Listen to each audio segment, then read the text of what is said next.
Well, it was our first scrimmage. Obviously, a lot of excitement yesterday. We kind of backed off a little bit Thursday. Got them ready to hopefully physically and mentally show up today. And I will say that I thought our guys, nobody backed down from anything. There wasn't any lack of energy, lack of heart, lack of intensity. Everybody was pretty into it. I thought had officials there, had actually were able to allow our families. I let the players' families got permission from the university, and were able to make that happen, which I think was a nice added addition. We talk a lot about family here, so I wanted to start off with that. I think we had quite a few of the people that could get here got here from the surrounding communities for their sons, which was kind of cool. The way the scrimmage laid out, we really just focused on first and second down. We didn't do any third down. We went first and second down, a rack of 48 plays out in the field, and then went down in the red area and basically had a rack of 32 plays. 36 plays down in the red area. It was, again, first and second down. We've worked some third down here through the first 2 weeks, but I really wanted the scrimmage to just be about early down success and teaching these guys a game of football. So went normal out in the field, went down in the red area, had some good production, worked the punting game as well as the field goal team. Thought it was great. James McCourt went 7 for 7 his field goals at the end of the scrimmage, or the second half of the scrimmage when we practiced it and repped it. Caleb Griffin has also been good. He just was working at wide receiver, so he wasn't going to sub back and forth. So James took that and did an unbelievable opportunity with that. So a lot of positives, quite a bit to clean, different things that we got to address with each position group. But good news is we got 3 weeks ahead of us. Bad news, 2 weeks is behind us. Can't do anything about that. So we'll jump into it Tuesday and see where we go. All right, we'll go ahead and let Joey lead off, and Alec and Robert and Jeremy on down the line here. So go ahead, Joey. Hey, good afternoon, Brett. I'm just curious, what kind of feedback did you get from the players, and why was it so important for you to get the parents in here, right now, and to give them a chance to kind of see how things are progressing? Well, first off, with the parents, it was just as these restrictions have loosened up a little bit, we started some conversations about our spring game on the 19th, and I just asked the question, if we started off this Saturday with just basically the ability for immediate family of our players to show up, would that be okay with the university? And we just ran it up the flagpole and got where we needed to get. So we kind of treated it like a game. They had to send in the names of their family to be coming. We had a little system set up, and they had, of course, socially distanced out in the stands. So that was really, we talk a lot about family. Obviously, I've been here for since late December, and they've added a few guys, but a lot of these kids and these parents I don't know, and unfortunately I couldn't go talk to them because of COVID restrictions. But I'm going to always stress family, and there's no better way to do that than allow kids' families to come here, especially with the Easter weekend. So had a little Easter celebration dinner after the scrimmage. After our film, we brought in a special meal. The Easter Bunny even showed up, so we had full-fledged Easter spirit around. But as far as excitement around, the scrimmage, there was great juice in the building yesterday.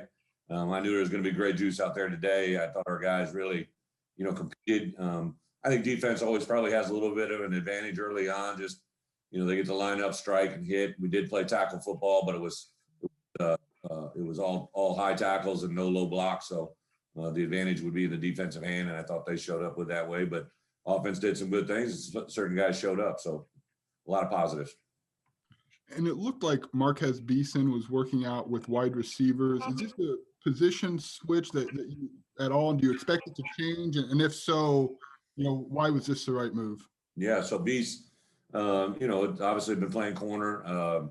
Had played corner all the way through Thursday's practice. He was actually held out a little bit of Tuesday's practice. And then Thursday he jumped into it and called me basically late Thursday night. It was 7 or 8. I finally reached out to him, and he asked, about the possibility of playing wide receiver. I checked with Coach,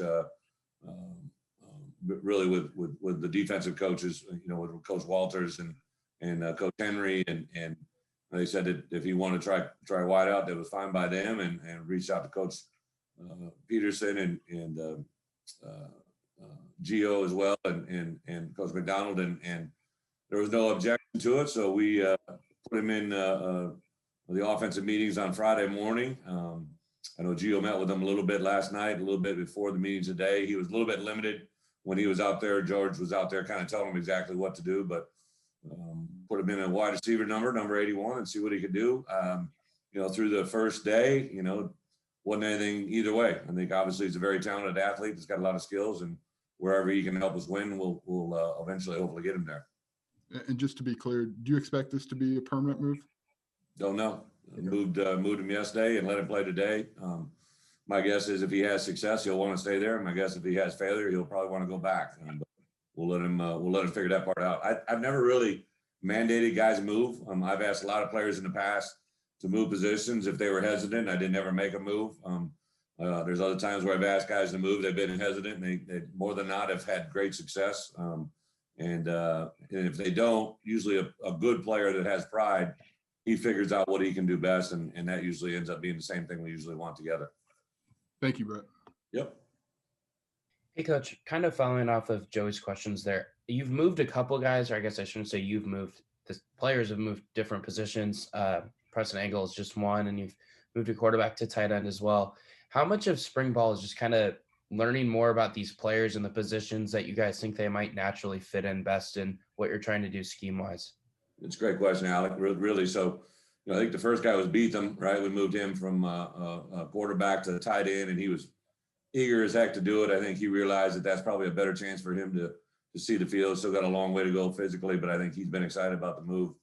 Preston Angle, I brought him in. It's something that I kind of thought about during the winter phase of conditioning, and then through about 4 or 5 practices, I could see that it was something that he wasn't going to be able to do, but just the center position, his size, his pure numbers weren't going to be able to play winning Big Ten football there. But his great effort, great energy, the guys love him. So we moved him to that tight end H position, and he's been awesome. When I suggested it to him, I could barely get it out of my mouth before he agreed to do it. Right, he just wants to get on the field. So really, great energy, great work ethic. I'm very excited to see where that can go.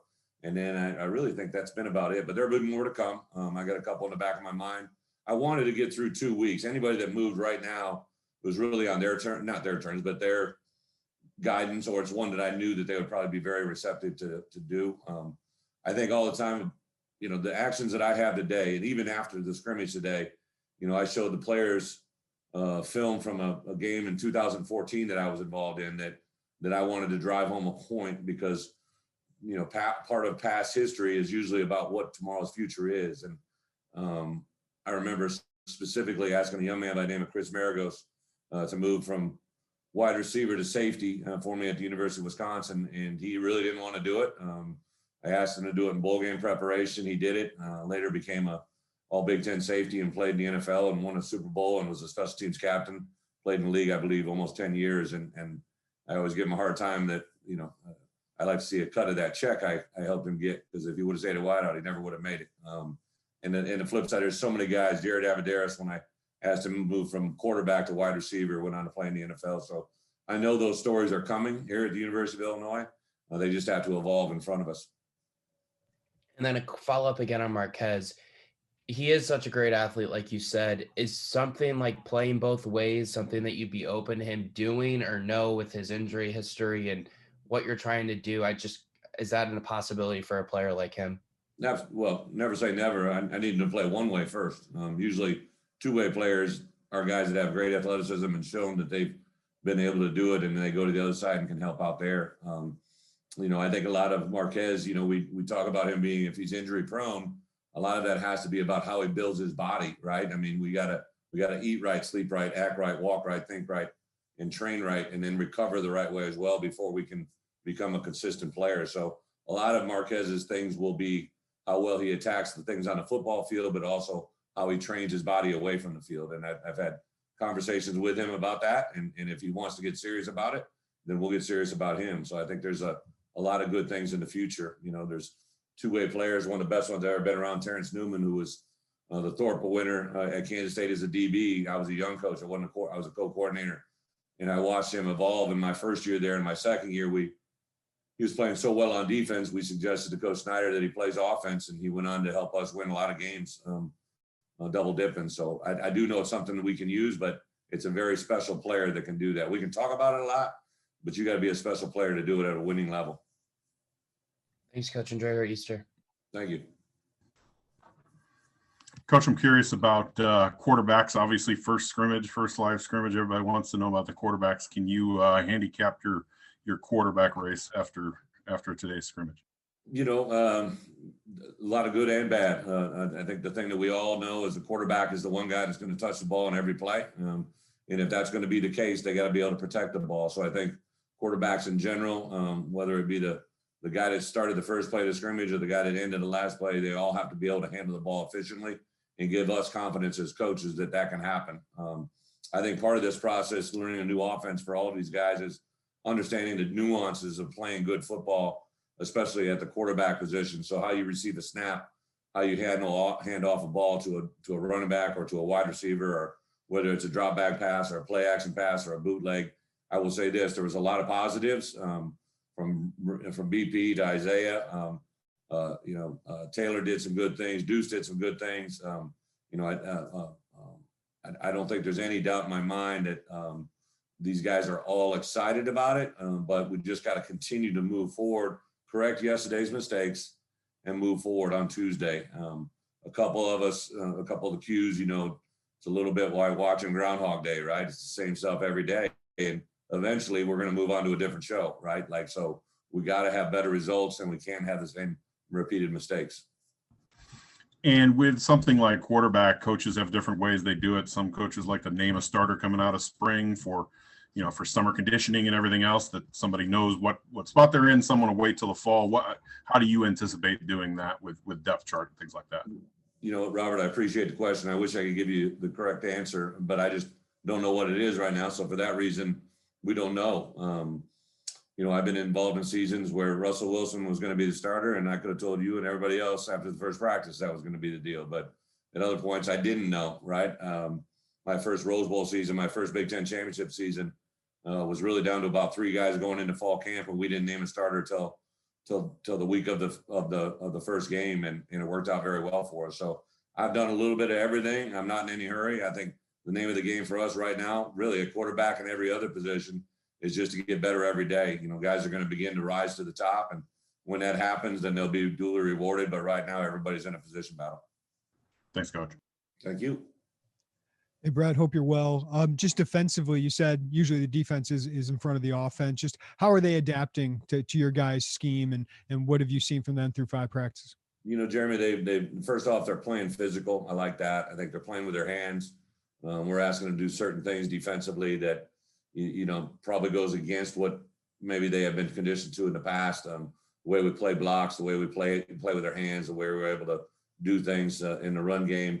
I think they're communicating very well. I'm going to tell you by far my favorite play of the scrimmage. I know you guys weren't there, but Jakari Norwood broke one loose over the left side and was sprinting for the end zone, and Christian Boback from the opposite side safety position came hauling over and made a diving tackle and stopped them, whether it was on the 8, 10, 12-yard line, whatever it was. It was a touchdown saving tackle, and that had nothing to do with anything more than the way his heart was wired and the way his mind was wired. And the result was we got him down. So on the flip side of it, Jakari did some really nice things. Jakari, has had a rough go of it the last week, had some family issues that he had to actually return to Florida and came back, and it's going through some things that everybody in life goes through, those ups and downs. Nothing to do with football, just life in general. And I really appreciated Jakari's effort out there today. And I think it's a great indicator of hopefully the level of intensity that we have on this team, that guys that are going and competing at that level on a scrimmage day will hopefully do the same thing in the fall. Brett, I had a bigger picture one here is the transfer portal was instituted after you went to the NFL. And I know you've kind of embraced it because you have to nowadays, but how does that change what you guys have to do? How has it changed college football? Well, I think the transfer portal is twofold, right? So, Jeremy, I think the part that's the biggest difference, right? When I left, there was grad transfers. Now it's kind of grown in popularity. And I think, again, with grad transfers, you get 3 things. You get a graduate, right? To be a college graduate, I don't care where you're coming from, you have to be focused, you have to be determined, you have to be intelligent, and usually a certain level of maturity that automatically comes into building. Grad transfer means you're graduating from somewhere, right? So grad transfers that come out of big time programs that have been in the college football playoffs, that have been at a high level of college football, You may be a third string safety somewhere that could be a starter at multiple other schools. You might be a fourth-year junior, all right, that played as a true freshman and has gotten playing time that has diminished because, they just get over-recruited. I think if those type of players are a little bit different, you also have grad transfers that are coming from other levels, Division II, maybe Division III, maybe FCS, that have played well, but not at this level, and they kind of want to test the waters and see where they're at. You have to make that gauge and determine what it is. So you got kind of two different worlds there with the grad transfer. And the other thing with the grad transfer is they're not poisoned by a lot of what I call recruiting glitter, right? So who has the best graphics, or who was able to, talk about, the last 20, seasons and, national championships and all this. Like, they want to focus on the now, which is what Illinois is about, right? I can't change what's happened in the past. I can only change what's in front of us. So those three reasons, right? Grad transfers are a lot more attractive, in my opinion, than a normal transfer. But there are great reasons for kids to transfer in, right? There's coaching changes, there's philosophy changes, offensive, defensive, or special team schemes. That opens up the world for that non-grad transfer that might be looking for the right reason. But I think you got to be guarded. Like, sometimes if kids run from, a situation they're in, maybe they don't want to stay and fight. You got to understand that might mean that there's an indicator that's what they're going to always do. We already have a situation here where we've had a kid that transferred out and might want to come back, right? So, I mean, there's already, these things are starting to pop up, and the world of college football has got to start to sort these things out. So it's a fun time. It's an exciting time. You got your access to a lot of really good players, but you also got to make sure you do a great evaluation. And then the other part for me, I've not made any bones about it. If the kid's from the state of Illinois that went somewhere else and he wants to come home and can help us win, amen, come on back. We got opportunities, we got places. So it's definitely something that we are looking into. Thanks, Bret. Appreciate it. Thank you. Brett, may I ask you about special teams in the sense of what kind of competition you're seeing? You're either in practice or in the scrimmage, and specifically, are you seeing veteran guys trying to compete to make those types of teams, whether it's punt or kick or field goal kind of a situation? Absolutely, yeah. So it's been, a slow process. We really, the first week, only worked 2 phases: field goal protection, field goal block, and then the other core unit was punt. We introduced kickoff coverage this week. So I think as a group of specialists, first on snappers, holders, and kickers, we got a pretty efficient group. I mentioned obviously McCord earlier, is a really, really good field goal kicker. Caleb Griffin has been very efficient as well. And plus, he's trying to double dip. I think he had one of our biggest receptions and runs today. Definitely one of our best runs after catch. So he's a guy that's kind of dipping in both worlds, but really, really fun to watch that group go. At punter, obviously, we already have one of the best in the nation, and the competition that we have there has been good. I think as we move forward, the key things I'm looking for are these guys that maybe they're not a defensive starter, maybe they're not an offensive starter, but they could be a 4-core starter for us. Start on offense or on kickoff return, punt, and punt return. Those 4 core units, we're looking for a group of guys that can kind of set the energy level overall. I will, and I told our players from day one, starters will play on special teams. I know that was a little bit different than what they've been used to, but if someone can help us, on 3rd and 8, I'm pretty sure they can help us on kickoff. So I'm really looking forward to building those 4 core units up. And my big picture follow-up, Brett, is I think I saw something this week with Coach Gundy over at Oklahoma State saying he'd like to play somebody else in the spring, whether it's in a spring game or a practice scenario. You have experience in the NFL recently about bringing in organized practices against another team. And I wonder, and you've seen it work. Can it work at this level, in your opinion? Is that something you'd like to see as a rule change, as a possibility?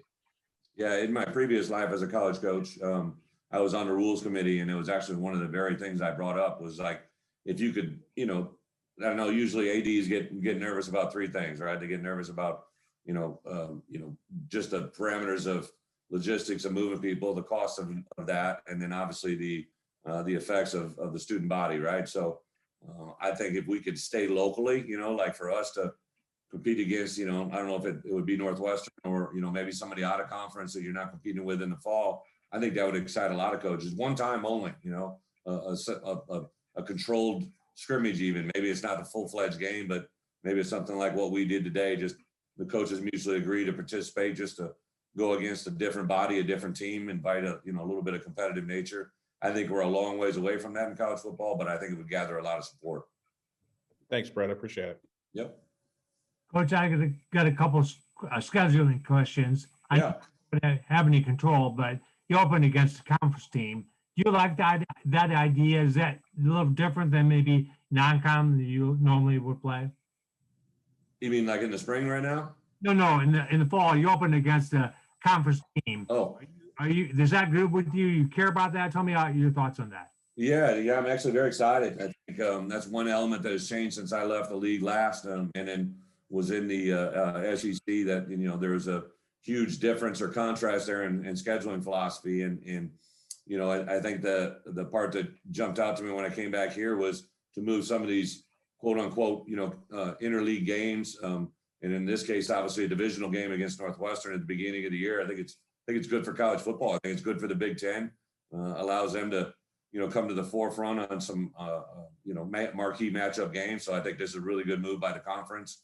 I think we always got to keep in mind, to be quite honest, like I'm not speaking on anybody's behalf of mine, but I think if we're all in the race, right? If we're all in the race for, college football playoffs and national championships, everybody should be probably on the same stage, right? Like, so I know we're playing obviously a number of conference games.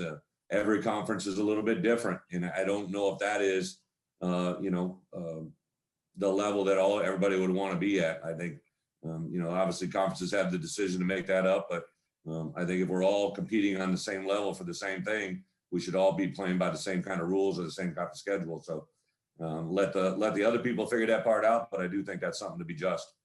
Coach, you real quick about your non-conference schedule. You go to Virginia, a Power 5 school, and then you got 2 non-Power 5s coming here. Just your thoughts on this? I know you have nothing to do with what was set up, but maybe talk about the teams you're playing, then look down the road. What teams would you like to play? Well, again, Josh and his crew is going to have their hand in that. All I do is play by the rules and go out there and play the game. I think overall, to play some, Power 5 non-conference games, builds up great interest for the fan base, which is great, and also for our players. I have a lot of respect for Virginia and what they've accomplished through the years and what Coach has done, especially in his tenure there. But I would also say that, to play the non-Power 5s are intriguing for those conferences as well to play at this level. UTSA has obviously had a lot of really good success last year. Their offensive coordinator was with me for 5 years at Arkansas, one of my best friends. So it's kind of interesting to look at that. I'd watched them during the course of the fall, not knowing that this whole situation was going to happen. I believe they have a huge number of returning offensive, defensive starters. So that'll be a tough challenge in itself. So college football, anybody get anybody on any given Saturday, right? A couple years ago when Michigan got knocked out by Appy State and like the tidal wave of emotions. And then that really set the stage for several other of those type of moments after that. So I think we all got to be prepared on any given Saturday.